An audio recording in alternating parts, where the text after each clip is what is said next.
Chapter 14.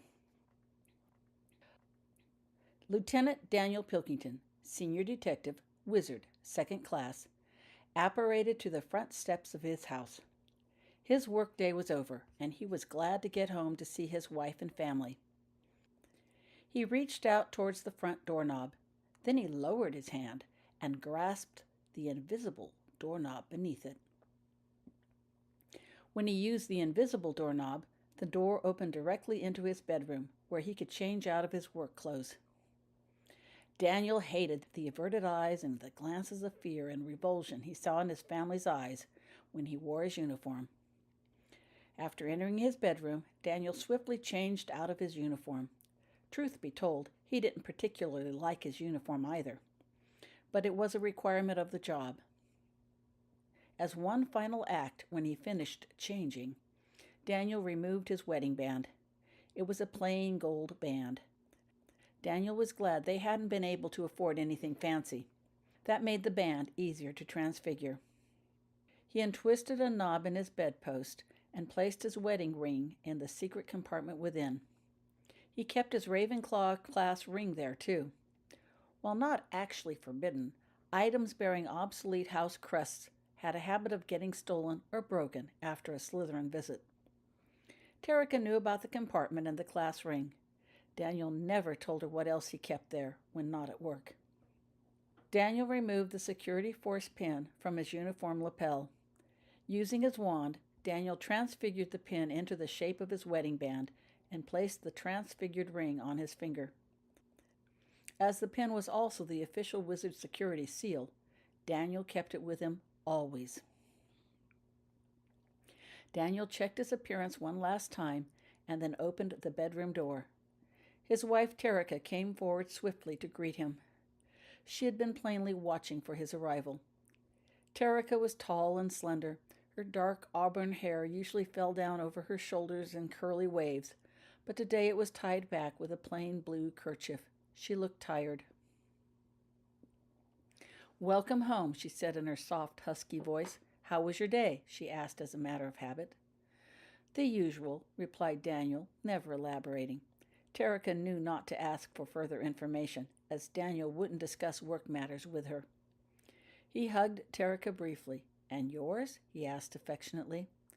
"Not bad," she replied cheerfully. "I resolved 2 cases this morning," she added proudly, hugging Daniel back. "That's great," replied Daniel heartily. Terica worked as a non-solicitor, having passed the bar 6 years earlier. "Then Wizard Flint came by looking for you, and we had the head count."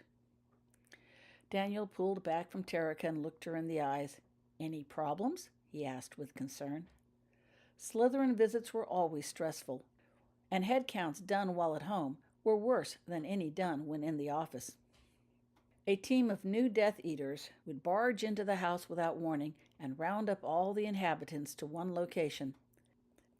They would search the house for any contraband materials and or fugitives. Once satisfied there was nothing else to find, the new Death Eaters would force the nons to take the potion one by one. The adults were given it first. It was humiliating to have your children watch you squirm helplessly in the new Death Eater's grip. It was worse to have to watch the same done to your children. "No," said Terica, shaking her head. "Wizard Flint didn't stay long, and we're all fine." But Daniel could tell there was more, so he waited. "They gave Layla a double dose," she finally blurted. "No," whispered Daniel, aghast. "To have to go through that twice? And she was so young. She was crying so, begging me to make them stop. And I just had to stand there and watch," she added, breaking down in quiet sobs, expressing the pain and frustration she had been feeling. Daniel pulled her in close and hugged her even tighter. "I'm so sorry," he whispered futilely, knowing words could not help, not really. "It's not your fault," replied Terica, looking up at him with tears glistening in her hazel eyes. "You didn't do this." Daniel nodded silently in agreement. No non had the authority to call a head count. Everyone knew that. But it never helped that he wore the uniform of those that did. The hardest part of his courtship had been Terica coming to terms with his employment at Wizard Security. Intellectually, she understood why he joined Wizard Security, but emotionally, well, it was hardest on days like today. The Slytherins in security never gave any non under their employment preferential treatment, and often deliberately made things worse. Daniel had scarcely been married to Terica a couple months when the new Death Eaters had appeared silently at their door one morning. Without a word, they barged in, seized Terica by the arm, and left, apparating with a loud, ominous crack. Daniel knew neither he nor Terica had broken any wizard rules, yet the new Death Eaters rarely did anything without reason. Unfortunately, the only logical reason Daniel could think of involved him. So Daniel did the only thing he could think of to do: follow security rules and regulations and comply with wizard law.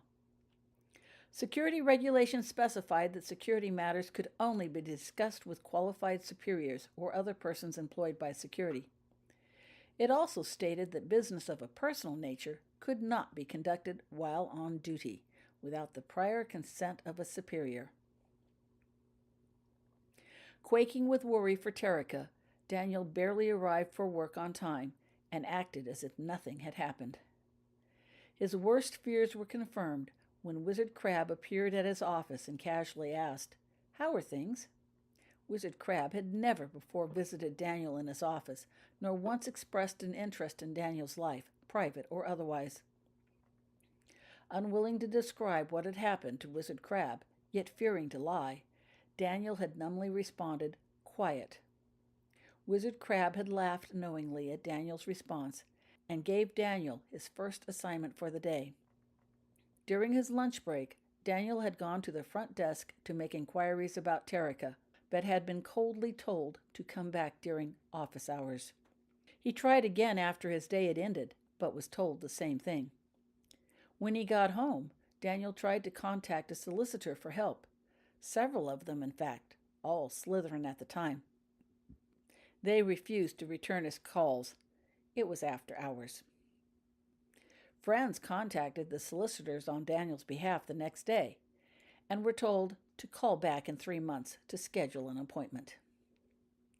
The next day, rather than use office time to make inquiries, Daniel applied for leave and/or time off, citing personal reasons.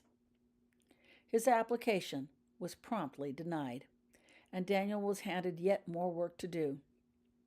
Then Wizard Crabbe ordered Daniel to clean up his office, but leave the desk alone. Lying on Wizard Crabbe's desk in plain sight was a folder bearing Terica's name. It took all of Daniel's willpower to not open that folder and see what it contained within. The following day, Daniel overheard 2 Slytherins laughing and joking about the special prisoner screaming and sobbing in the holding cell upstairs. Daniel had no doubt to whom they referred. He longed to race upstairs to see Terica. Unfortunately, Daniel was forbidden access to the holding cells without an assigned case, and he had no such case. For 10 agonizing days and 10 lonely, nightmarish nights, Daniel continued his duties at work, all the while worried he would never see Terica again. On the 11th day, a wizard writ of habeas corpus arrived at the security station front desk by special owl delivery. Arriving well within business hours, the writ was letter perfect and came complete with all the appropriate paperwork and fees. It was duly filed. Accompanying the writ was a properly worded, signed petition requesting the court to appoint a wizard solicitor on Terica's behalf. The petition was accompanied with enough funds to pay for the retainer of said person. The letter and writ was enough to initiate legal proceedings for Terica's release. The new Death Eaters let Terica go the next day, depositing her at the front desk of the security building late in the afternoon. She made her way home alone, rather than disturb Daniel during work, also against regulations. Daniel hadn't known she'd been released, and hadn't bothered to change out of his uniform when he arrived home that night. His relief at seeing her unharmed was unimaginable, but Terica had instantly cringed in fear when she saw him enter the house. The reunion went much better after Daniel changed out of his uniform. Left with no other option and desperate for her release, Daniel told Terica how he had written Headmaster Snape for permission to do research at the Hogwarts library. It was the only wizard library that had remained open after hours.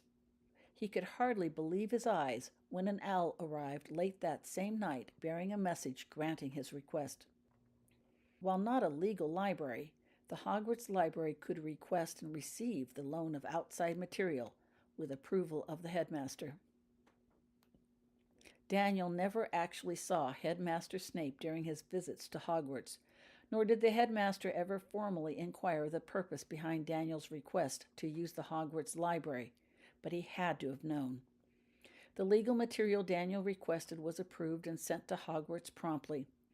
Daniel then spent every waking hour after work researching wizard rights and laws.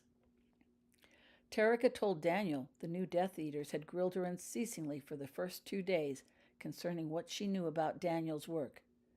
Annoyed, but finally convinced Terica knew nothing, the new Death Eaters had left her in the holding cell with a Dementor and waited. Daniel paled to think what might have happened had Terica actually known anything. Early on, Wizard Crabbe paid Terica a visit. He stroked her cheek gently, commenting on how attractive she was. Then he asked a question of his own. Did Pilkington have any other job skills? He said he hoped so, for he would keep no non under his employment who failed to follow the regulations. And how could Daniel not break them for his lovely wife? Terica spent her time longing to see Daniel and hoping he would be smart enough to not come. The new Death Eaters made sure the solicitors would not see Daniel or anyone on Daniel's behalf. When it became clear Daniel would not break regulations, they taunted Terica. Pilkington has no spine, they said. He has no loyalty, no love, not even for family. Much later, Wizard Crabbe returned and promised Terica he'd get her out if she got a divorce. The new Death Eaters are patient, he explained. They'll never release you as long as you remain married to Pilkington.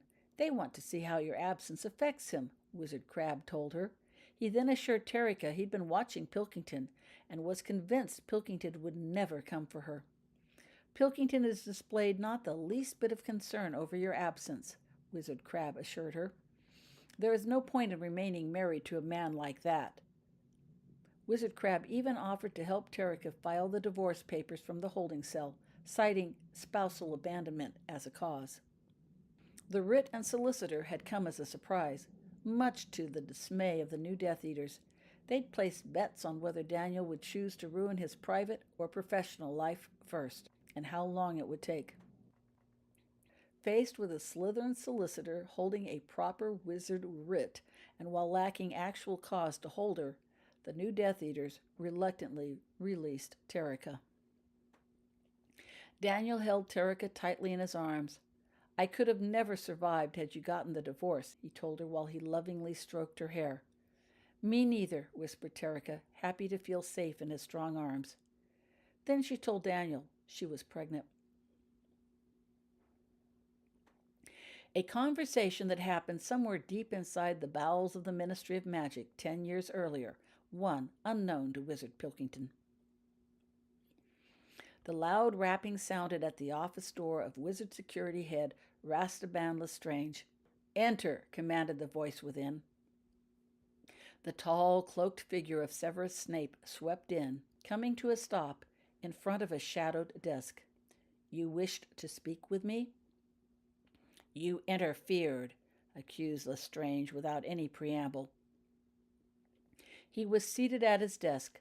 A single candle illuminated the room, casting eerie shadows on his gaunt face. I did no such thing, replied Snape disdainfully. I do not meddle in the affairs of wizard security. Pilkington, hissed Lestrange angrily. Severus Snape pointed his wand, causing a chair to draw forth. He sat in it before replying. Pilkington asked for permission to use the Hogwarts library, he began. Given the regular wizard library is closed before he gets off work, I saw no reason to refuse. We had plans for him. Then you should have made your intentions more clear and informed me accordingly beforehand, replied Snape sharply. Pilkington has no criminal record. Why shouldn't I grant his request? Pilkington is a non who dares to work for security, spat Lestrange. So, said Snape, unimpressed, I understand he has done an excellent job filling out security paperwork, which, as you know, can be quite tedious. That should free your Slytherin officials to pursue the more important matters of ferreting out traitors. Or have they found all the traitors and have nothing more important to do with their time than harass obedient nons? There are always more traitors, snarled Lestrange. Of course there are, agreed Snape smoothly. That's why you'd think security might have use for more nons like Pilkington, to do the boring and dirty work. Lestrange scowled at the suggestion. In addition, Snape continued without pause, I hear Pilkington gets the non-families to pay their fines and fees quickly, without complaint, keeping the holding cells clear and bringing the ministry additional revenues. Snape leaned forward. Pilkington was a Ravenclaw, he reflected informatively. Personally, I would prefer a mind like his be kept active in the Hogwarts library than brooding in an empty house contemplating mischief. I thought your job was to eliminate rebellion, not create it. How dare you imply? I imply nothing, replied Snape smoothly, just making an observation. If Pilkington can't get her out legally, he'll put his mind to work looking for other ways.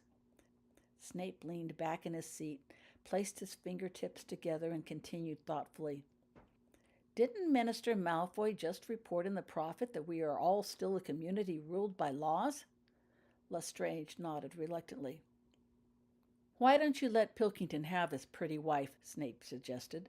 She'll keep him occupied after hours, and her release will lend credence to Malfoy's words. But that is your business, not mine, Snape added briskly while standing. If there is nothing else, I must get back to my duties at Hogwarts. Without waiting for a response, Severus Snape turned and swiftly left the room, closing the door behind him. Back to the present. Are the kids okay? Asked Daniel, bringing his thoughts back to the present. They will be, replied Terica positively. Where are they? Asked Daniel, looking about. I should go to them. They're resting in their bedrooms, replied Terica. You can go to them later, she suggested. You have company. She nodded significantly to the parlor. Daniel's eyes followed her glance. He saw a tall, slender young man with dark brown hair and blue-gray eyes standing anxiously in the parlor doorway. Why don't you go on and serve dinner without me? He told Terica. This might take some time. Terica nodded and vanished into the kitchen. Roland, greeted Daniel cheerfully, coming towards the young man. How are you? I failed, blurted Roland miserably, not even bothering with preliminaries. I don't think I'm cut out for security. Roland DeWitt was one of the top nons at Hogwarts. When he announced his intentions to join Wizard Security, the nons already working in security banded together to help. They regularly drilled Roland, quizzed him, and gave him extra tasks, whatever they thought would help Roland achieve success in his wishes. Where the Slytherins told nons they couldn't, the nons told each other they could. As Roland was already assigned to the London station as an intern doing observation, Daniel had asked him to keep an eye out for one other person. Pulling out his wand, Daniel waved it briefly and said Muffliato. Daniel returned his wand to its place. Of course you haven't failed, he said positively as he led Roland back into the parlor. Have a seat, he suggested, indicating a sofa corner while he moved a matching chair to a location across from it. There was nothing against regulations to talk with an intern about his work, but as it was Roland, the work in question was security business. Daniel wanted to impress upon Roland that such conversations must, at all times, be kept strictly confidential. Guard and station work involves constantly watching and looking for wanted security fugitives, he told Roland, pulling out his wand and conjuring up a pot of tea and 2 cups and saucers. But actually spotting one particular person amongst the crowd is another matter. Just because you haven't spotted someone does not mean you have failed. It may only mean that the person in question was never there to find in the first place. He poured the tea and handed a cup to Roland, and poured another cup of tea for himself. "But that's just it," said Roland in an agonized voice. He set his cup down without even taking a sip, and leaned forward in his seat. "She was." "She was?" said Daniel blankly. "Are you sure?" It was logical to watch for Holly at the station and the other entry points, knowing she wanted to get to London. Daniel had made the suggestion operating purely on a hunch, but given there was a priority wizard search underway for the girl, and she had no wand, the odds of her actually making it to London, especially so soon, were too small to calculate. "She was," insisted Roland positively. "I'm sure of it. She matched your description perfectly." "She did?" asked Daniel, still trying to absorb this unexpected turn of events. "Yes," confirmed Roland. "You said watch for a 13-year-old girl with blonde hair and green eyes that looked a lot like the one in the security alert. Except for the fact she had bangs and the hair was cut short, the girl I saw looked exactly like the one in the alerts." Roland stopped for a breath and then added accusingly, "You didn't mention the bangs and the haircut. Oh, yes, she had on a blue, not gray sweatshirt, too." Daniel coughed and set down his own cup of tea. "Well," he said dismissively, trying to sound knowledgeable, "one mustn't make things too easy. Though thinking about it, a haircut and bangs would have helped change your appearance considerably, though not enough to fool Roland." Daniel wondered where she got the blue sweatshirt. "But if you spotted her, you didn't fail." "But I did," insisted Roland. "Explain." Roland took a deep breath and began. "It was one of the evening trains from Aylesbury, right before I was due to come off duty. I was watching the passengers get off, especially the blondes. The girl was the very last one to get off. And? Well, I saw the blonde hair first and was watching for her face when she looked up and straight at me. I got a real good look at her face." Roland stopped and then added as an aside, "Usually no one ever looks at security, not directly, and not from across the room, but she did." "Then what happened?" "Her eyes got real wide, and she backed up into the rail car again, where I couldn't see her." "What happened next?" Roland shrugged helplessly. "That's it." "She stayed on the train?" "She couldn't have. That stop is terminal," Roland explained. "Everyone has to get off so they can do a security check. A Muggle security guard got on with a dog, and he would have found her had she remained on the train." "So she got off?" "She must have," admitted Roland. "But I never saw her. I told you, she was the last to get off. Nobody else got off the train after she went back into the car. I swear." "Except the Muggle security." "Yeah, except the Muggle security," agreed Roland. "And I saw him come on and off. It was the same guy. I looked all over that station, and I never saw her again," Roland added in frustration. "What do you think happened?" "I don't know," mumbled Roland. "I guess I must have missed her somehow," he admitted shamefacedly. "But I don't know how." "Can you think of no other alternative?" "If she were a witch, yeah," replied Roland. "Then she maybe used a chameleon spell or something to escape notice, but not a Muggle. I shouldn't have missed a Muggle." "And you know she's a Muggle how?" "Because she came from Aylesbury," Roland said promptly. "Security wants that other girl, the one in the alert, real bad. I overheard them talking in the London station when I was signing out. Apparently the head count turned up negative, though I don't know how that can be. Anyway, they don't know who she is, and that's got them all upset. They called in the new Death Eaters and more Dementors to help with the search. All the exits are locked up tight with a wizard posted to personally check each and every person trying to leave. Anyone even remotely suspicious would have never even been let out of that town. There's no way a witch could have boarded a train out of there." "That's pretty sound reasoning," agreed Daniel, picking up his cup again and taking a sip of tea. His mind was working furiously, trying to process the implications of this new information. "Did anything else unusual or different happen after you saw the girl?" No, not really, replied Roland thoughtfully. The dog growled at Wizard Derrick, but I don't know whether that is unusual or not. I haven't been to the London station all that much. Beyond that, nothing. Interesting, said Daniel. He stirred his tea with his spoon, gently warming it while he considered the growling dog.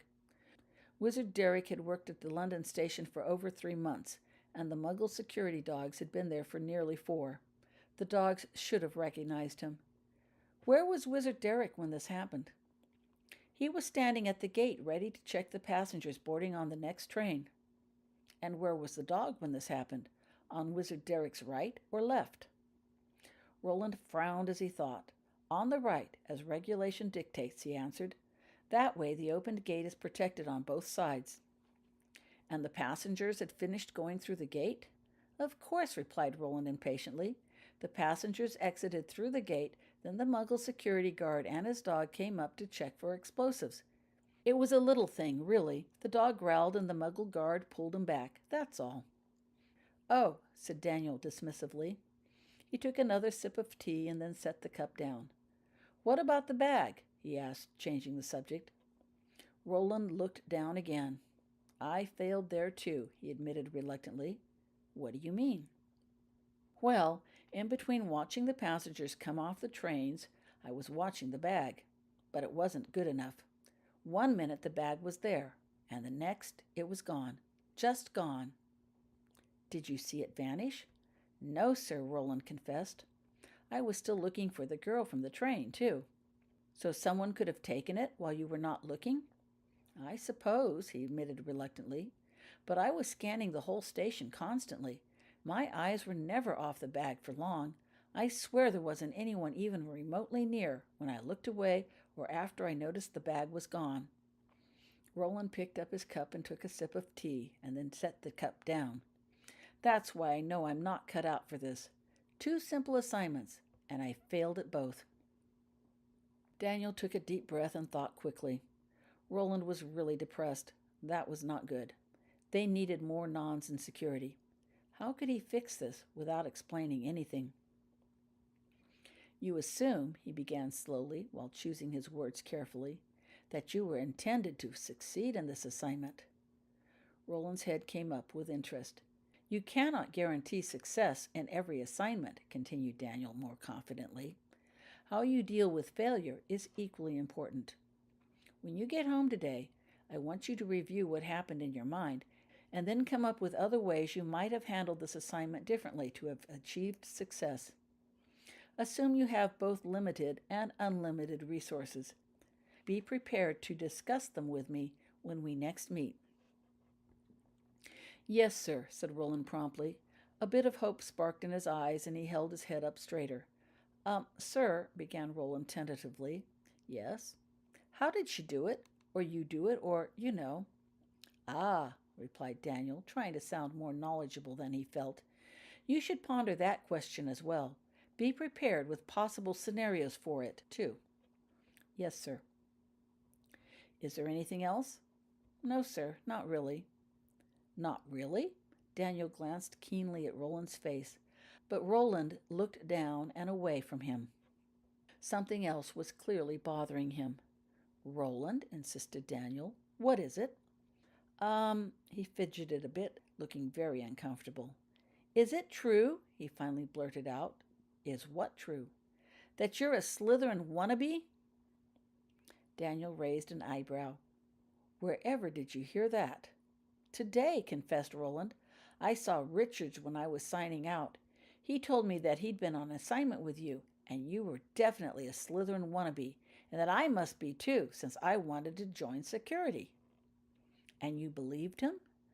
Well, no, not really, but it's been different since I started working in security. My friends, they don't treat me the same, and when I put on that uniform, well, nobody else treats me the same either. Do you think I'm a wannabe? I don't know what to think, replied Roland in frustration.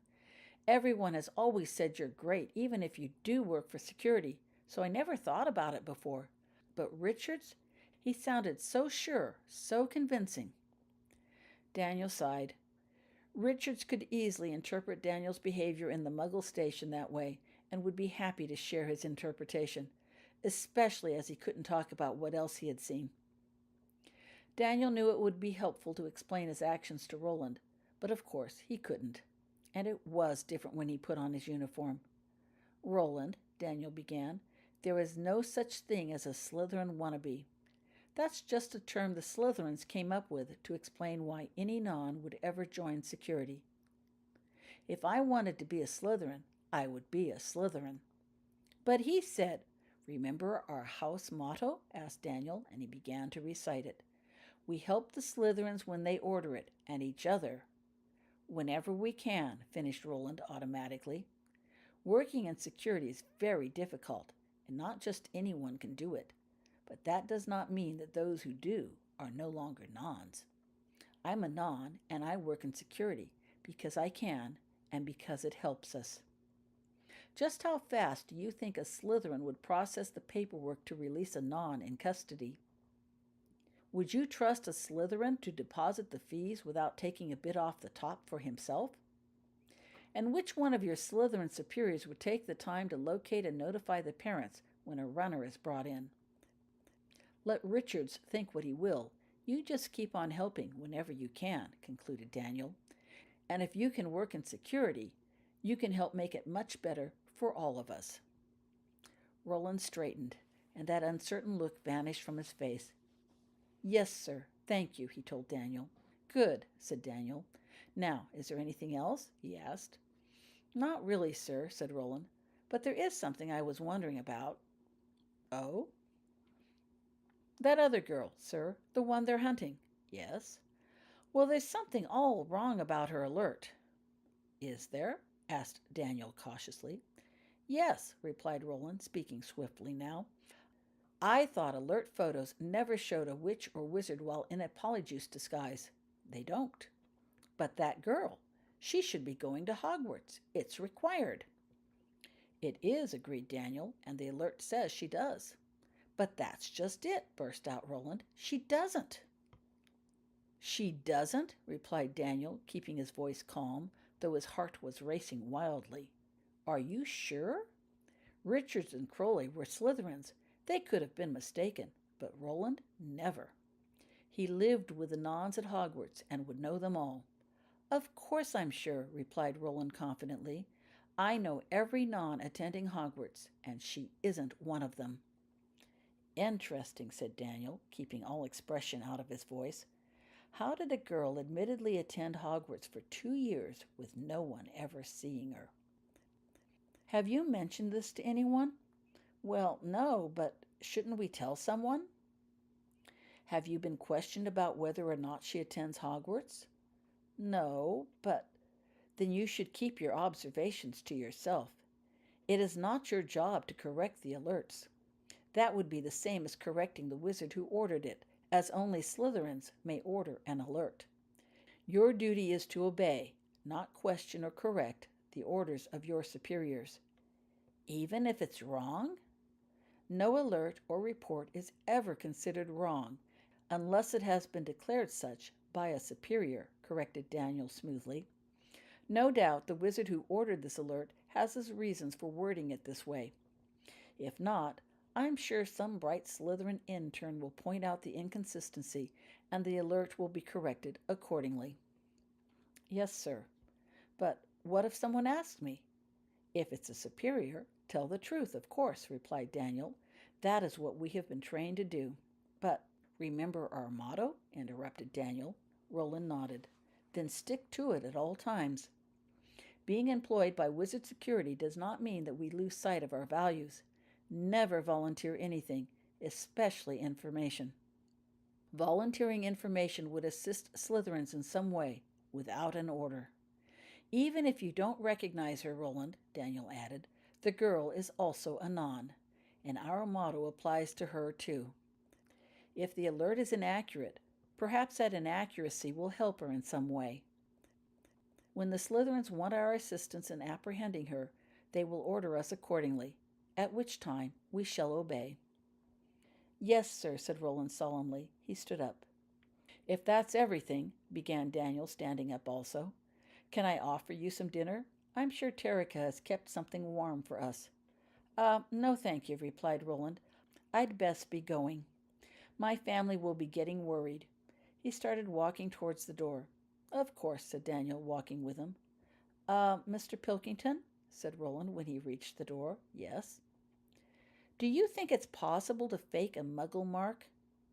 A muggle mark? I don't know, replied Daniel thoughtfully. If possible, such a thing would explain a lot concerning a green-eyed girl with blonde hair. Out loud he said, I've been told that a muggle mark cannot be removed, but I've never heard of anyone trying to make one. Assuming one knew about the mark in the first place, he added in a casual tone. Muggle marks were known to security officials, but otherwise were kept strictly secret even among wizards. Why would anyone want to be Muggle? The Slytherins tell us that there are few things worse than being a Muggle.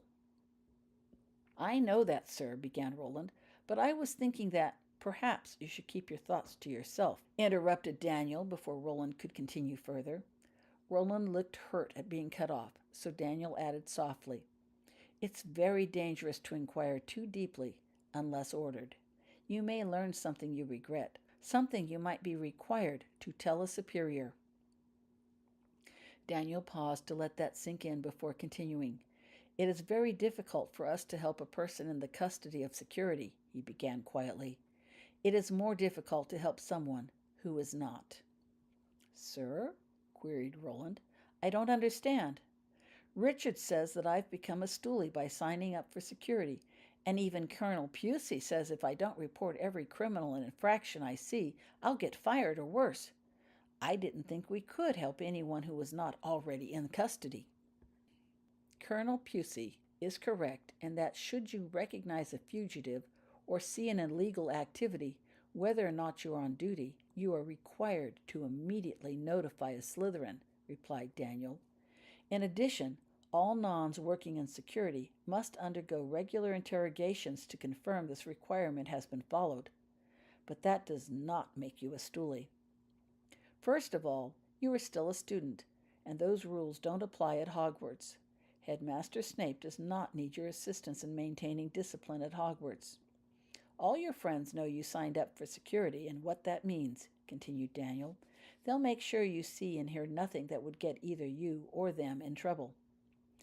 And after Hogwarts? Inquired Roland. What then? We follow the rules, of course, replied Daniel smoothly, and keep to our motto. Oh, said Roland in a rather sorrowful tone. That news didn't seem to cheer Roland up much. Daniel noted Roland's depressed look and continued to talk. Regulations require you to report only that which you know with absolute certainty, reminded Daniel in an instructional voice.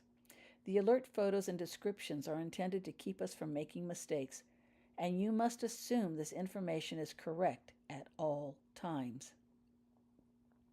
If a person doesn't match the description on the alert and you are unable to make a positive identification, then you must keep your thoughts to yourself.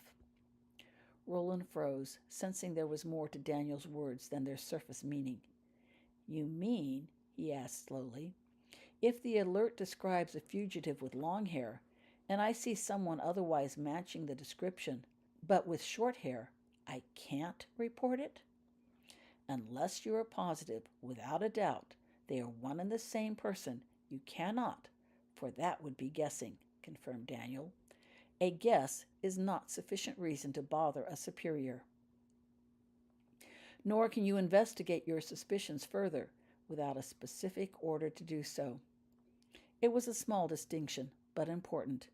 Daniel faithfully reported all infractions, but by separating guesses from certainty, he had stood by quietly numerous times and let those he strongly suspected of being wizard fugitives elude Slytherin scrutiny. But the fugitive may be in disguise, protested Roland. This is true, agreed Daniel, but we have been taught that Slytherins are our superiors in every way. By definition, they are more than capable of recognizing a fugitive in disguise. While you may not act on a mere suspicion, No such regulations exist to restrict your Slytherin superiors. If they take no action against someone about whom you have suspicions, then you were wise to say nothing. Your suspicions were probably wrong, or your superior has other plans about which you know nothing that involve letting a particular fugitive temporarily go free. Daniel paused to let Roland think that over. Daniel could never suggest Slytherins were capable of making mistakes, but he didn't have to. Roland knew that already from his experiences in Hogwarts, and Roland was smart. He could read between the lines and draw his own conclusions. No doubt there is a good reason for writing the regulations this way, Daniel added innocently, but I have never inquired. It would be improper for me to question the actions of my superiors. Daniel took a breath and reached out for the doorknob. As he did, he looked directly at Roland and inquired, "Does that help?" Roland frowned for a moment. Then he took a deep breath and seemed to stand straighter. "Yes, sir, I think it does," he replied, nodding his head. "Good," replied Daniel. "Now, I'd best let you go before your parents get too worried." He opened the front door for Roland. "Of course, sir," said Roland as he stepped out the door. Sir?" "Yes." "It was a foolish idea about making Muggle marks." "Was it?" "Of course. Why would anyone wish to be Muggle?" "A very good point," agreed Daniel. If there were a way to fake a Muggle mark, and actual witches and wizards were using such a method, Daniel wanted to know nothing about it. "And I would never assign you to watch for a person I positively knew to be a fugitive," he added. "It was only a training assignment.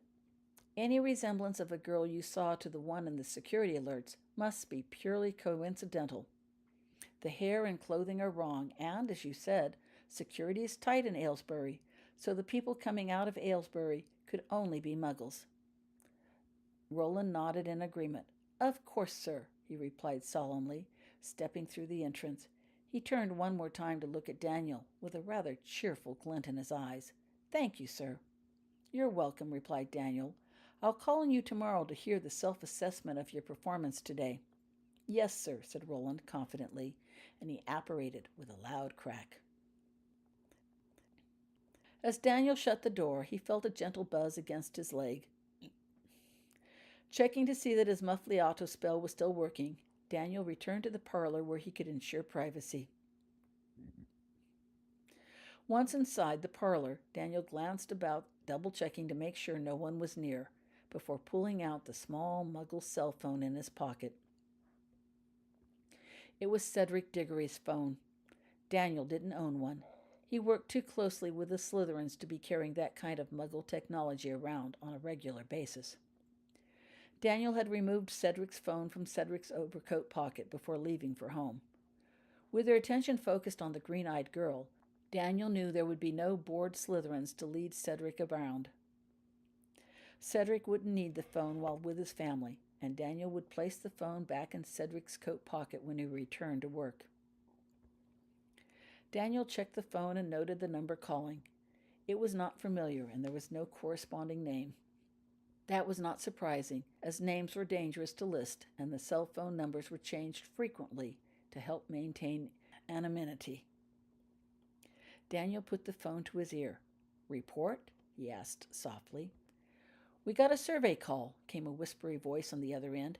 No names were given, and none would be mentioned, but Daniel had a good idea who was on the other end.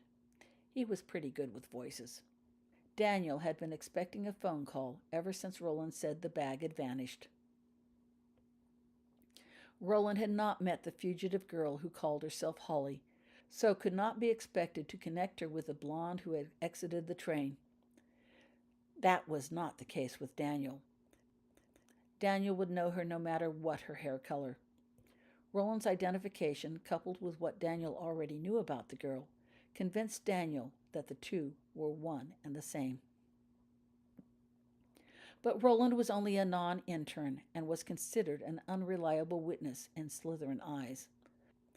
Also, there were enough differences in Roland's description and that of the alert to make a positive identification on Daniel's part impossible without personally seeing the girl in question, something Daniel would never attempt to do without a specific order. That protected Daniel from the necessity of informing his Slytherin superiors about the girl in London and her possible identity. The survey call referred to a response to a message written on a 10-pound note. Daniel had written 2 such messages, one on each 10-pound note that had been placed in the bag left at the train station. The tracking spell made the message invisible. They remained that way unless specific conditions were met. The first condition was the touch of a wizard or witch. One of the notes had been activated. That meant someone handling the note, and most likely the bag as well, had definitely been a witch or a wizard. Added to Roland's visual identification of the girl, the activation of the note might have been sufficient evidence for Daniel to inform security that the girl Roland saw was indeed a witch and perhaps the one they sought. But Roland did not see who picked up the bag. It might not have been the girl. In fact, it logically couldn't be the girl, as she had never been seen getting off the train. Anyone could have gotten the bag, and the note might have been passed through several hands before getting touched and activated by a witch or wizard. Again, Daniel had nothing concrete enough to warrant notifying his Slytherin superiors. But Daniel had his suspicions. They were very strong, and all pointed to one person. That suspicion created a new question, one Roland had already asked. How did the girl get out of the train unseen? Daniel knew Roland hadn't failed. He was too good to have missed her. There had been nothing for him to see. So how had the girl made it completely across the station without being noticed? The easiest, most logical solution was totally improbable. Yet it was the one that fit the evidence of a growling dog, the missing bag later, and could also explain how the girl had so completely eluded Wizard Flint. The girl was full of unlikely impossibilities. Why not one more? Daniel knew Holly had been searched for a wand, but no one, not even himself, had thought to search her for other magical items. Nons just didn't have such things. Most of the magical items of value that Nons once owned were confiscated, stolen more accurately, during the Slytherin house searches made while conducting the numerous non-head counts. To think the girl might have calmly walked around the security station while carrying an exceedingly rare, highly valuable invisibility cloak boggled the mind. And it had to be a cloak. A disillusionment charm would have been stored in its container in her bag or made an obvious bulge in her clothing. How had she gotten a cloak? Daniel shoved thoughts of the cloak aside and returned his attention to the conversation at hand. What was the survey response? He asked quietly.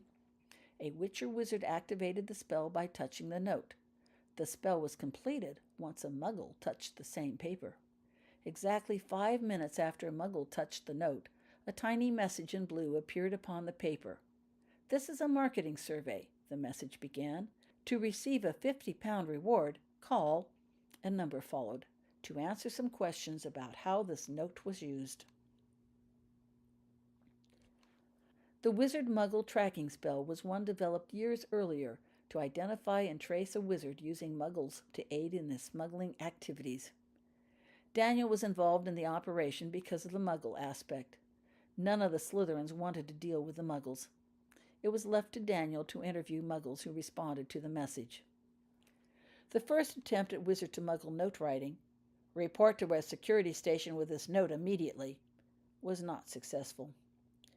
But eventually, the right combination of incentives and instructions brought about the desired results. The smuggling wizard was finally identified and brought to justice, if one could call anything in the wizarding world justice.